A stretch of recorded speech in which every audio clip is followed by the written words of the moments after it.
It's so much fun to see behind the scenes of your lives and what it's really like. And it's kind of breaking down some of the stereotypes and what people imagine that being the wife of a race car driver would be like. What did you really want the audience to see about yourselves that they might not already know?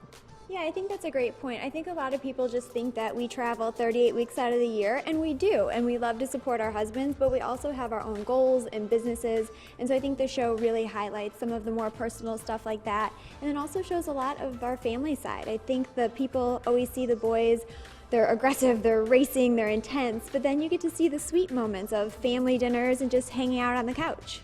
Was it hard to get Kyle and Kurt to do the show because they were not like the best of friends before it? I think everyone was a little skeptical at first at how everything was going to go, but I mean, the boys know when to turn it on, and they are so supportive of us, and actually the show brought our entire family closer, so it couldn't have been better. What was it like to kind of watch that back on screen? Because now you have those moments of your family coming together captured on film forever. It was really special. I have to say, watching Kurt and Kyle together, having conversations, talking, having fun, and then seeing Kurt with Braxton was so sweet. Yeah, we let Braxton stay up way past bedtime so that he could watch Racing Wives because he likes to relive his birthday parties and his times with, Daddy and Uncle Kurt and Auntie Ashley. So it's really fun, he gets a kick out of it. And like Ashley said, it's really brought the boys and us just so much closer together, and we love it. Well, even though we get to see the husbands, you guys are like the total stars of the show, and you're like the real boss ladies, each like doing your own individual thing. It's so cool to see you killing it at KBM and really like being the mother hen, introducing Amber into the world and telling her like kind of the unwritten rules. It was kind of tough for her. It's a really steep learning curve. Did you guys like experience that when you got into it? Yeah, completely. Actually, the dinner scene where Whitney and I are chatting, that came from something that happened to me years ago when I came on the road. There were people that had reactions to the things I wore and wearing high heels out on the racetrack, and there was a lot of, negative comments, and it was very hard for me. And there was a veteran wife who had been here, and she said, look, you can either do what they say and not be happy, or you could be you can own it, and you could be confident. And I carried that with me throughout the whole time here, and I think that's what inspired me to open my own store and then be able to give that advice to other girls. I just feel so lucky. I had a sister-in-law like Samantha that is a veteran in the sport to show me the ropes and have somebody there to support me along the way, because this world is a little crazy at times. You don't realize like how tight-knit the entire group is and how family-oriented, and when somebody new coming in, I'm sure Whitney can speak of this too, it's so nerve-wracking at first, and you feel like everybody's staring at you like you don't fit in, you're not married yet, or you just met your significant other, you don't have kids, like where do you fit into this puzzle? So it's a little bit crazy. How is the racing world different from the polo world? Because that's where you come from and you feel most comfortable in, right? It's different just because obviously it's race cars and we're on the road 38 weeks a year, but there's so many similarities between polo and racing. And I mean, just like they bring their cars to the track every weekend, we bring horses to the polo field every time we compete, and we have a team behind us. So there are a lot of similarities, and I think that's one thing that really brought Kurt and I together. Yeah, you guys are really like an athletic power couple. Thank you. He's really like the polo husband. Yeah, that is true. I'll make him a t-shirt. Yeah, he really is the best water boy like anybody could ask for.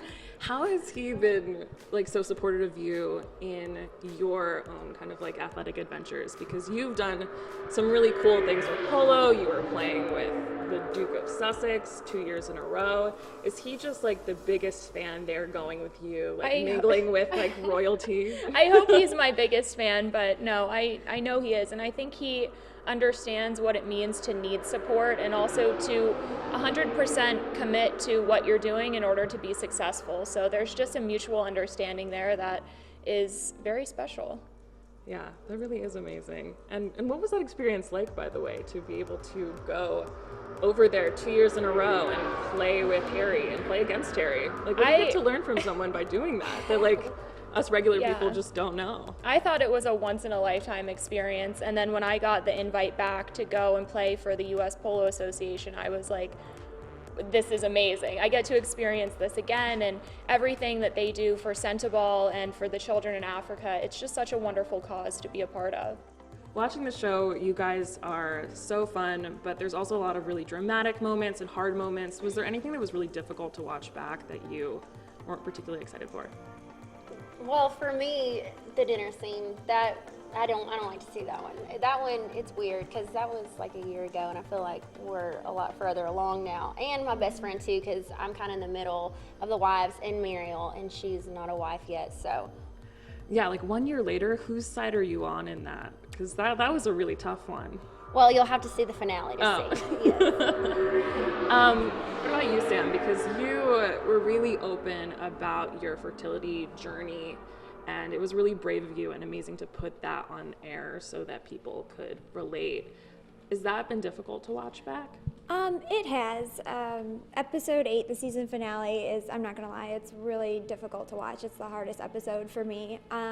When we got approached to do this show, that was the first thing I asked. I said, when we tried for our son so many years ago, I felt like nobody was talking about infertility and IVF, and I wanted to use this show as a platform to connect other women and make them understand that they're not alone, they shouldn't be embarrassed, and I think it's been really great, the outpouring of women reaching out and saying, thank you, I have that too, and I don't know anybody. My sisters don't have it, my friends don't have it, I have nowhere to turn. And so being able to provide them with a bigger community and other resources has been amazing.